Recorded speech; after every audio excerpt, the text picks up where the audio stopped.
Hello everybody, and thank you for sharing your time with me. I'm sending this message through various different channels to reach my dear Russian friends and the Russian soldiers serving in Ukraine. I'm speaking to you today because there are things that are going on in the world that are being kept from you. Terrible things that you should know about. But before I talk about the harsh realities, let me just tell you about the Russian who became my hero. In 1961, when I was 14 years old, a very good friend of mine invited me to come to Vienna and to watch the World Weightlifting Championships.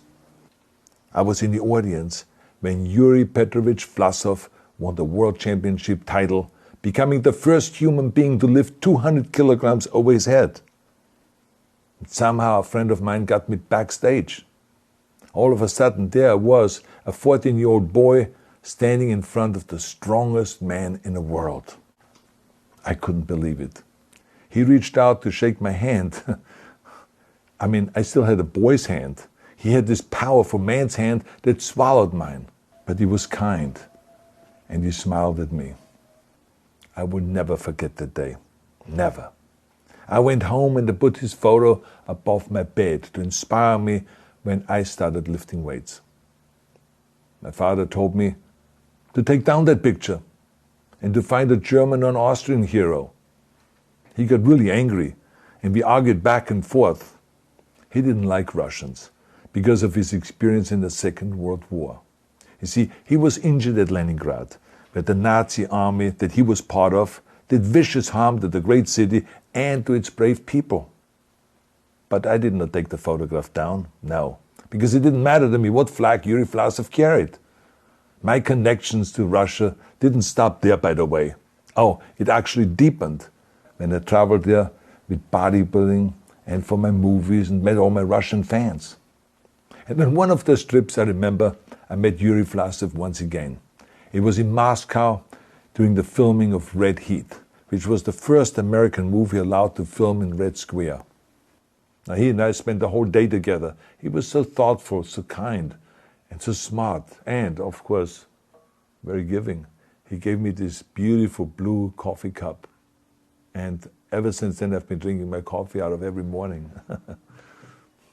Now, the reason why I'm telling you all of those things is that ever since I was 14 years old, I've had nothing but affections and respect for the people of Russia. The strength and the heart of the Russian people have always inspired me. And that is why I hope that you will let me tell you the truth about the war in Ukraine and what is happening there. No one likes to hear something critical of the government, I understand that. But as a longtime friend of the Russian people, I hope that you will hear what I have to say. And may I remind you that I speak with the same heartfelt concern as I spoke to the American people when there was an attempted insurrection on January 6th last year, when a wild crowd was storming the US Capitol, trying to overthrow our government. You see, there are moments like this that are so wrong, and then we have to speak up. And this is exactly the same with your government.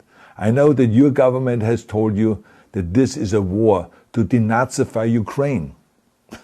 Denazify Ukraine? This is not true. Ukraine is a country with a Jewish president, I might add, whose father's 3 brothers were all murdered by the Nazis.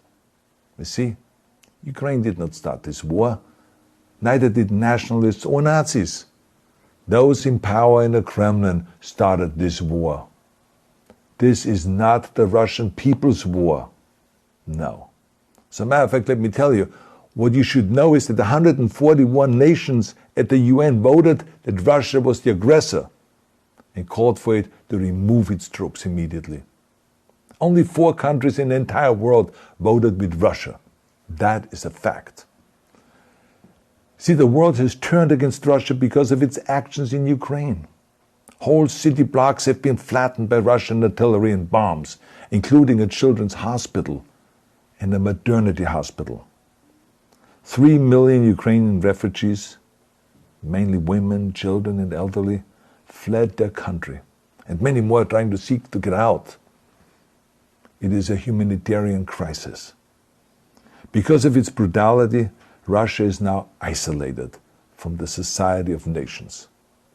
You're also not being told the truth about the consequences of this war on Russia itself. I regret to tell you that thousands of Russian soldiers that have been killed. They have been caught between Ukrainians fighting for their homeland and the Russian leadership fighting for conquest. Massive amounts of Russian equipment have been destroyed or abandoned. The destruction that Russian bombs are raining down upon innocent civilians has so outraged the world that the strongest global economic sanctions ever taken have been imposed on your country. Those who don't deserve it on both sides of the war will suffer. The Russian government has lied not only to the citizens, but to its soldiers. Some of the soldiers were told they were going to fight Nazis.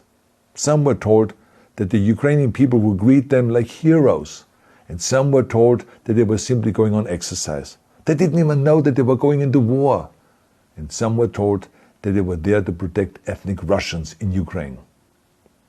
None of this is true.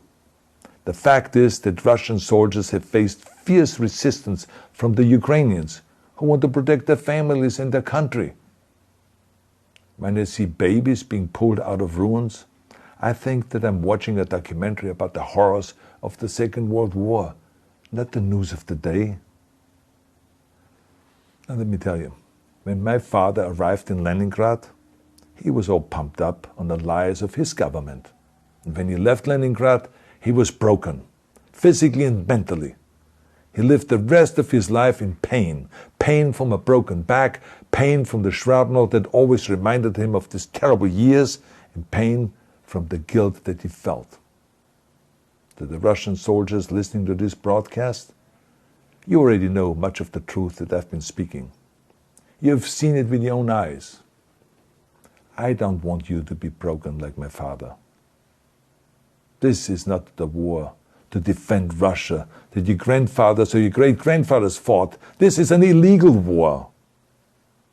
Your lives, your limbs, your futures are being sacrificed for a senseless war condemned by the entire world. Now, to those in power in the Kremlin, let me just ask you, why would you sacrifice those young men for your own ambitions?